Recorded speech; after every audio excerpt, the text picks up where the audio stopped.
Joining us now is someone who's familiar with both what communities and what police are experiencing. He's Miles McPherson, senior pastor of the Rock Church in San Diego, author of The Third Option, Hope for a Racially Divided Nation. Pastor McPherson, thanks so much for joining us. You reached out to me on Instagram, and I've heard your words, and I just thought I really was so happy that you were willing to come on, because I think you have really a unique perspective on this. Your dad was a police officer. Your son is currently a police officer. And you've had some really profound comments about what is going on, and for you right now, what do you think needs to happen in this country, in this moment? I'm so glad you asked. I'm so glad you asked. Well, thanks for having me, and I'm so glad you asked. We got to get the solutions. You know, I wrote this book called The Third Option because we live in an us versus them culture, and everybody's trying to get their way, and you're forced to pick a side. You're either for or against the police, for or against blacks or whites, and the third option is that we honor what we have in common. We have more similarities than differences, and if we would focus on that, all of us are in a journey. I mean, we all bleed red, we all have, you know, like our sleep, like our food, but we all want to get along and have peace. And so we got to take steps to bridge that gap. And I would say one of those things is to acknowledge that we have blind spots. A blind spot is you not knowing what you don't know. There are a lot of times we don't even know when we're offending somebody.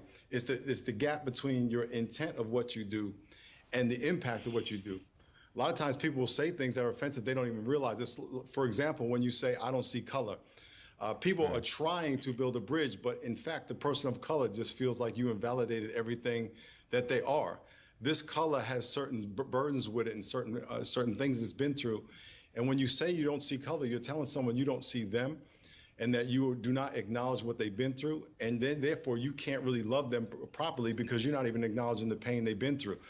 A lot of times the color we get, the tan we get in Hawaii, we celebrate, but the tan someone gets in the womb, we invalidate.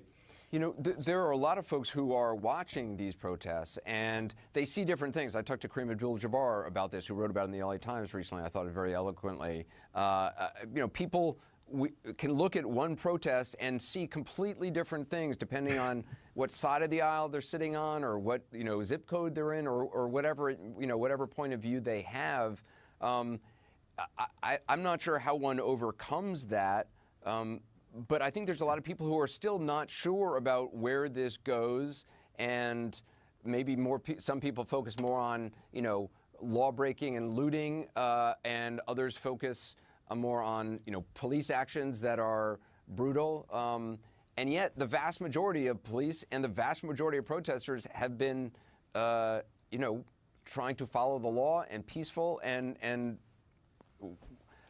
how do you get away from the us versus them and this polarization which is stoked by our political leaders and, you know, exactly, by media, by everything? The first thing you have to acknowledge that it is an us versus them and that you have blind spots. Our social narrative is a story that helps shape how you see the world. It's the information you got from your parents, your school, your neighborhood, and it develops a lens through which and a filter through which you interpret everything. So your social narrative is going to tell you how to interpret the news, how to interpret what you watch on television, the people rioting and protesting, how you interpret that, how you interpret the police. And what we all have to realize is that my social narrative is one of 7 billion. I don't know everyone's. And that's why I have to humbly say, help me understand your perspective. And that's why us people coming together and talking, listening to each other, learning from each other, and learn to love each other. But if it has to be my way versus your way, we're never going to get anywhere. One of the ways to do that is to rename people. Everybody was made in the image of God, every person. And even the people who are looting were made in the image of God. They're just doing bad things, but they're still made in the image of God and have the potential to live productive lives. And if we can see them not through the name of a looter or a thug or all the names we give people, and see God's potential in them and treat them that way, then we can start to move the ball forward. One of the things I've always believed in as a reporter and traveling all over around the world is the importance of walking in someone else's shoes and trying to kind of see things through from a different vantage point. I saw online somebody say the other day, you know, they think to themselves, well, what if I'm wrong? And I think a lot of us don't really think that thought very often, and I think it's a really important, you know, thought to think, like, what if my perspective is actually wrong on this? And being open to that possibility even, I think can lead to interesting places. Brother, you hit it on the head. I think when people saw George murdered, that the reason people on the streets, some of them are because they're just fed up with it, absolutely. But I believe that a lot of people are out there because they realize I was wrong.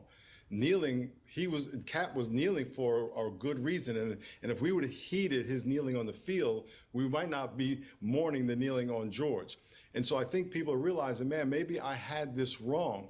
You know, I write in my book, The Third Option, about having race consultations, not race conversations. We do see color, and the only time we say we don't see color is when we see it. But because we do see color, we have all these assumptions about who we see. And instead of taking those assumptions and claiming that they're fact, we should suspend them and have a race consultation. What I mean by that, let people self-disclose to you who they are, because your assumption might be wrong. The lady in New York City who said an African-American man is harassing me or whatever because she didn't have a dog on a leash. He was a Harvard grad. She saw one thing but had it all wrong. So I think we need to listen to people, learn from people, and get to love them.